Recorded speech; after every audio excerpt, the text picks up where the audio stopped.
into Grimm's Case of Horror. My name is Grimm. This is your new haven for all things horror movie related. And today, I'm not in my setup right now. I'm currently on vacation visiting my best friend and editor, Issa. You might have seen my latest video where I did it for her birthday. And I also surprised her for her birthday visiting her. So that's where I am right now. I'm in my Airbnb. And if you hear any like noises or anything, it's just people around like the Airbnb, like outside. But hopefully there won't be too much noise. Today I'm here to rank the Final Destination movies. I got to see Final Destination 6, actually all of the movies, because I haven't watched them before.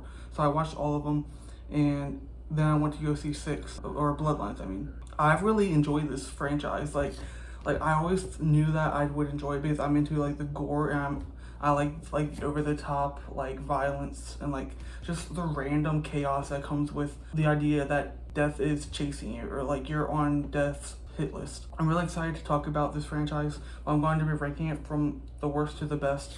Let me know what your rankings are down below in the comments. Let me know which ones you think are the worst, which ones you think are the best. From what I've seen, a lot of people agree that the one movie deserves to be in last place, and that's the same for me, just from what I've seen. So without further ado, let's get into it. Starting off in 6th place, we have The Final Destination, I believe it. No, Final Destination 4. Yeah, The Final Destination. That's what it's called. None of the characters I believe are enjoyable. I like the cast. Like the cast do what they can, but I mean, there's not really any like storyline to basically adds to the over-the-top kills, and like in this one they start using the CGI more, which makes it look a lot more like cartoonish and cheesy. I believe this is around the time when 3D was big in movies, and so they started using 3D as like a gimmick. And so I think that's what they did with this one and Final Destination 5. I think Final Destination 5 is better. Yeah, this one, it just felt like there was no substance to it. It was all about the gimmick. It was all about the gory, the over-the-top kills. I mean, and you can get some fun enjoyment out of it.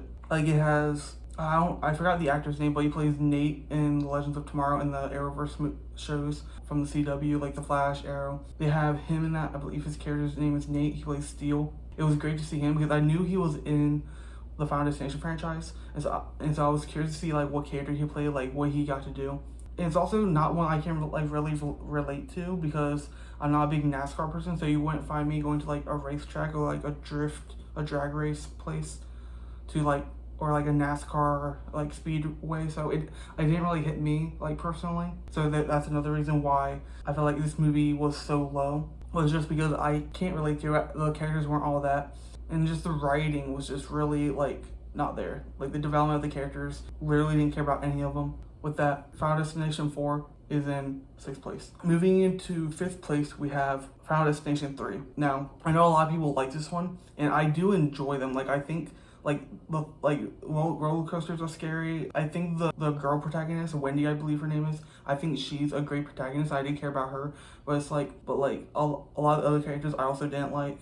I think this is where I felt like the formula of the franchise started to like get a little like redundant and repetitive, because I watched Final Destination 1, 2, 3, 4, like I watched them all like in a row. I'm glad that they started to change things up with like the 5th and like now the 6th one, because I felt like at this point it just started to feel recycled, but with like different like creative kills. The nail gun kill, I thought that one was fun. And then like how Ian was trying to kill one of the others, I believe, for his friend. I forgot her name. And then he just gets smashed by like the cherry picker. When that happened, I was like it was so crazy, but I did enjoy that one. And then we had, I don't know any of these actors' names, so I'm just gonna be going off of like their character. I think his name's Kevin. I remember him. He played Ian in Pretty Little Liars. That's where I know him from, and so it was funny seeing him again in this. He starts off as like the asshole character, where he's kind of like an asshole, but then he's kind of also like a sweetheart, like trying to like tell Wendy about like death's like hit list, and like about the Flight 180 and all that. I don't think this is a bad movie, but it's just not my favorite. Like I feel like there's a line where Final Destination 4 is like the worst, but then all the other ones are watchable and good and great, and that's where I am with this. It's like it's right in the middle for me. It's like I like it, like it's fun to watch, but it's not my favorite. And I feel like it was also slower with like the pacing, which in these movies I'm not like all for. I'm trying to remember like the other kills that happened but I know like the roller coaster one that really got me. Like just the thought of like, I mean, I love roller coasters, but like there's always that fear of like something going wrong, and then like the fear of like being hung upside down like when it like breaks down. Oh my god, like that would be scary. With that in mind, Final Destination 3 is in 5th place. Moving into 4th place, we have Final Destination 2, and it hurts putting this one low because I really do enjoy this one, because I believe like all the characters are likable, and this is where we start to figure out how to cheat death, basically, which is like start a new life, which is what Tony Todd's character would say. He said like you have to start a new life, blah blah blah. And so they thought, oh, and did you know the logging accident, like with the truck with the logs, is like the most likely to happen. Like that's the most common way people die out of all of the like kills in this franchise. That's the most likely, and it's like the most terrifying. Just keep that in mind whenever you're driving on the road and you see one of those trucks. I'm sorry. This movie had a lot of kills that I really liked, and because like we had the kid in the dentist's office, and then we thought like something was gonna go wrong there, and then he just goes, but that was like a red herring, and so he goes out and then gets like flattened by like the pane of glass. I was like, I can't believe they just killed a kid like in like the franchise on this like the sequel too. Like that was crazy to see. But yeah, I think Kimberly was the protagonist this time around. I thought she was a really great protagonist, and then the cop character, Officer Burke, which I believe is also the name of the cop in the first Scream movie. But I feel like I've seen that cop somewhere. I forgot where, but kind of looks like Fred Savage. I might have seen him somewhere else, but I can't remember where. Yeah, I thought their chemistry and like them working together, I thought that was good. Especially since like all of her fans die, and then she tries to gather all of these like strangers to try to save them. And then, oh my god, the one lady that gets her head crushed in the elevator, that's one of my biggest fears too, is like I'll never like try to hold like an elevator for somebody, because like I'm afraid that like my hand or something will get crushed and then get dragged, and then yeah, that's just another like fear. But it's funny because it's like, I think the fun about this franchise is that you get to see people like die like by your own fears, so you're able to laugh at it or like get enjoyment out of it, because it's not happening to you, it's happening to like other people, especially if it's like people that you don't like, characters that you don't like, so it's like kind of like satisfying also. I think that's like the satisfaction out of this franchise too. But yeah, because they thought that the pregnant lady was like, if that kid was born, then that was like the new life that would stop the cycle. But no, it was like Kimberly having to die and then being revived, and that actually makes a lot more sense, and I actually like that way of doing it. Keep in mind that was only in the first sequel, the second movie of the franchise, where they made that like a way to like cheat death. I think this movie in the franchise is the one that had like the most like realistic but also terrifying of the franchise, so I'll give this one that credit. The guy who wins the lottery and like he's like slips on the spaghetti and gets crushed by that ladder, like I would never thought like that would have happened, especially after like escaping the fire in the build. I love this one, but like it sucks to put it this low because it's so good. Like so many of the kills are good, plus it has a good story to follow, and like just like this, the suspense building up to the kills, and then you think it's gonna happen but it doesn't, so it's kind of like a red herring, and then they die a different way. Just like, oh, I love it so much. But then we see that the one dude saves the kid from like being hit by the truck, so like they kind of switch spots. So at that point is when the kid was supposed to die from the truck, but because he didn't, the vehicle blew up with the lady inside, and like the like not the barbed wire, but yeah, like the wired fence like flies at him, like slices him into bits. It's like, okay, so, and then if he was supposed to survive then, and then the kid dies by the grill at the end, that means the guy was gonna die by the grill if he survived. So they kind of like switched spots, and kind of like made like this thing where like you kind of think about it, and it's like, so basically, yeah, you switch spots with them, and then when they're supposed to die, you die somehow. And we kind of see that further on in the movies, kind of like how this franchise, it sets its rules and it doesn't forget about them. It's like they're really like calculated and like really well thought out. But I feel like when it comes to like the fourth one, they kind of like don't like show that really well, and like the suspense is just lost, like the build up. I feel like this one does that a lot better, and like the movies, they do it better too. Final Destination 2 is in 4th place, I believe I said. Yeah. Now these next two, I was a little skeptical on how to put them, but I think it's going to go, I think in 3rd place, I'm going to put Final Destination Bloodlines, like the new one. See, I don't know, because these next two, I keep going back and forth on. Like, I'm so like conflicted on like where to place them. But I'm just going to say Bloodlines for the heck of it, because I feel like the 2nd place does some things a lot better. Final Destination Bloodlines is in 3rd place. Yeah, this movie was a lot of fun. They changed some things up where basically back in, I think it was like the 60s, Brooke Basinger plays like the grandmother who, when she was younger, she got to go to like the Skyview, which was like a restaurant that was like in like a skyscraper that had just been built, but then it like falls, it gets destroyed, like things start happening, and then because she saved so many people, and then they went on and they had like started lives, having children and everything, death had, ever since the 60s, death has been going through and like trying to kill like all the bloodlines that were saved. And then we find out that Tony Todd's character was part of that, so like that's why he knew so much about how to cheat death, because he was one of them. The grandmother of our new protagonist was like helping him like survive all these years. And then we also find out in Final Destination 6 that Kimberly was alive, like because she survived in the 2nd one, but then she died somehow, which I wish this franchise just had one like final girl, final boy that just survived like the whole franchise.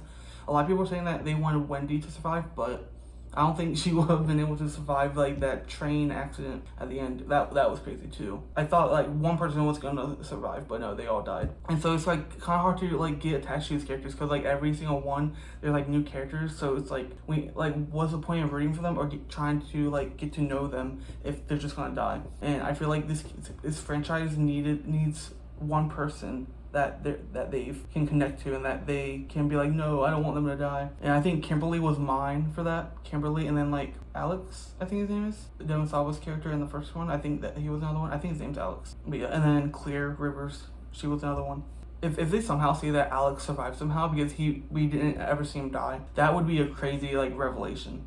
Let me just say that right now. Like that explanation and that like twist was like so interesting to do, and I hope that they can do more. Like, I mean, we're definitely going to be getting a sequel at some point to this, like at Final Destination 7, because like how well the Bloodlines is doing right now, we're definitely getting a sequel to this, or to the franchise. I mean, finding out that the storyline was kind of like reminiscent of like Halloween 2018, if y'all have seen that, where basically the grandmother has been like traumatized and has been like trying to like basically has been in survival mode, and like she's put her children through a lot, like abusive wise, and then this was the grandmother, and then the mom of the 2 siblings, the sister and the brother, who I relate to on like a personal level. Teo, I think his name is, who played Junior in like the Chucky TV series. I thought he was great too.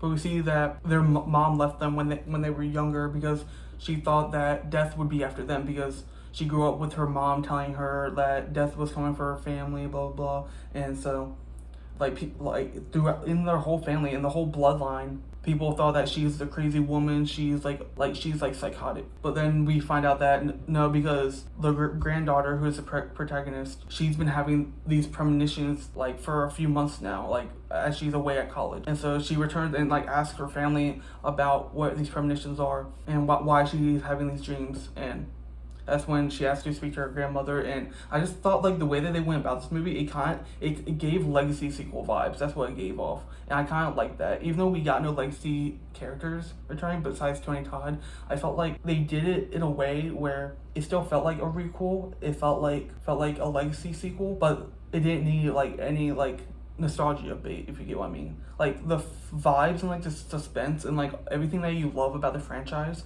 it was in this movie besides like all the characters. And then like that heartfelt like scene that we get with Tony Todd, with William character, like because he like I think he died like last year, which that was so like heartbreaking. I think one of the like first horror movies I watched like when I started getting more into horror was Candyman, and that movie is so legendary. Tony Todd is such a legend. Yeah, I won't lie, I got a little emotional watching it because of like how much like Tony Todd means to like the horror like genre as a whole. I mean, and then he played like Venom in like the Spider-Man games, so like it like it didn't even just affect me like with horror, it affected me in Marvel too. So it's yeah, like that scene was just like bittersweet because we get to see him one last time, and then but I feel like the tone of this one is a little different. Like there's more like comedic. There's a more of a comedic tone when it comes to the kills, where like they kind of like make fun of the franchise. His character's name was Bobby. Like how they kind of like use his like peanut allergy, but then like to try and like get him like a new life, like kill him with that, and then bring him back to life. Because Richard Harmon, who, man, he's such a great. I'm glad like he's becoming more into the spotlight because I loved him in The 100. I never finished that show, but I remember watching the first like few seasons, and he was like he wasn't one of the asshole characters in that, but like you loved him also. It was kind of like conflicting. He always stayed real, and he's just one of those actors that I felt like should have gotten more like roles, should have been bigger. I'm so glad that he's now getting the recognition that he deserves as an actor, and but like he was trying to save his brother. Like he didn't care about his life because we find out that he's not actually part of the bloodline because his father cheated like on his mother. So that was like a big like moment, like oh shit, like I can't believe, like, and it's revealed right there, like after his father died, the mother's like, your father cheated on me, or like the mother cheated, I think it was one or the other, but that was a big like oh shit that just happened. And like the siblings and the cousins they're just all like, oh, I can't believe that just happened. Yeah, it was funny.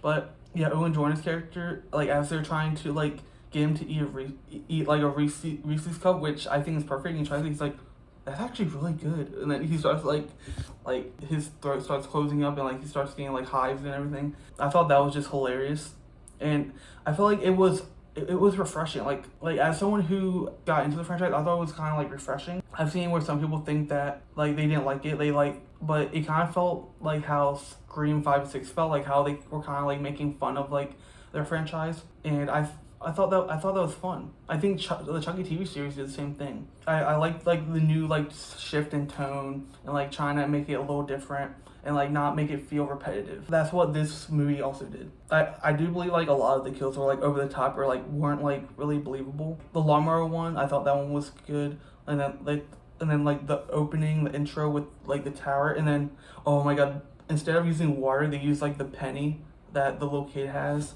as like the new symbol for like death being near. I've seen some people who made like edits of like the penny like as like his own character, and then someone made like its own like wiki page. Like it's funny what people are doing, but yeah, I thought that was unique and cool. And then then the kid gets crushed by that piano. That was crazy. Yeah, I think Final Destination 6 is solid like sequel or like legacy sequel. And with that being said, it's in third place. Going to second place, we have Final Destination 5. This one's a little different because we don't have like a group of friends or like a family. This one revolves around a bunch of co-workers who are going on a trip, but it's a bridge that collapses, like a big like highway bridge. And this is actually realistic because there's been instances where like bridges that are like close to me like have like collapsed. Like there was one in Baltimore where I've grown up like around that area. That was crazy to see going on. I think that happened last year. So it kind of like felt a little like personal or like close to home, a little bit too close for comfort watching that. And then the whole thing about how they were trying to weaponize death against each other and to like save themselves, like trade places. I thought that was really cool and unique, and that's why I think I put that in second place, because I like that twist. And like one boyfriend character, I forgot his name.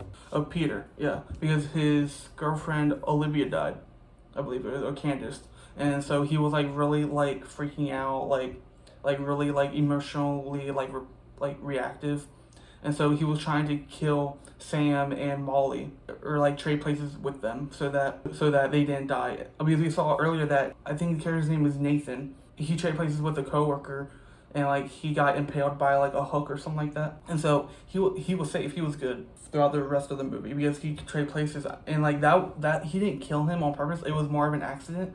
I thought that was really unique too, because even if it's like an accident, you're still safe. I thought that was pretty cool. And then and then at the end where he's told that the guy that he killed, like he could have died of, I forgot what it was, but it wasn't a stroke. It was something else like in the brain. Like he could have died of it at any day, and then we think, oh shit, it's gonna happen to him. The flight 180 gets like, yeah, that's another thing. The flight 180 crashes into him, and that was funny. But then seeing that Sam and Molly were preparing to fly to Paris because he had like an apprenticeship. He was trying to become like a chef.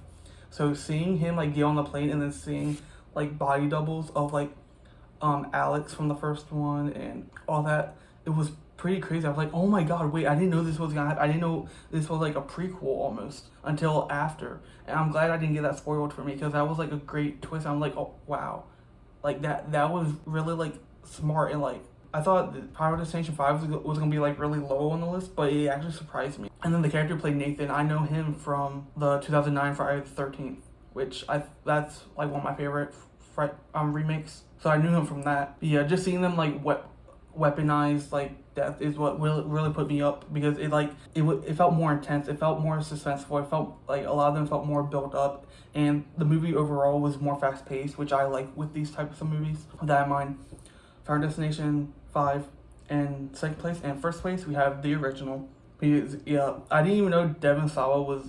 I knew Devon Sawa was in this franchise, but it's crazy how much, because I'm a big Eminem fan. Like I've listened to him like for a bunch of years now, like ever since like 2013 when I was like 8 or 9 when I discovered him, and I remember watching the Stan music video and was like, why haven't I seen this kid in anything else? But now I know he was in Final Destination, so it was great seeing him like so young in this movie. And I felt like he's like the all-time like legendary legacy character. Like I said, he survives throughout the whole like movie, and then in the second one we find out that he dies. I felt like that felt like a big like stab in the stomach. Like I felt it in my gut. Like I was like, what?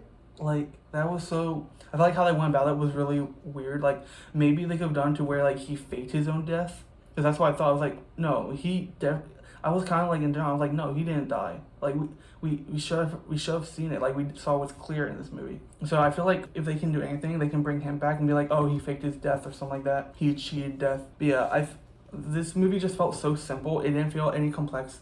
It was like the start of the franchise, and it took such a simple idea and made it entertaining, made it fun, goofy.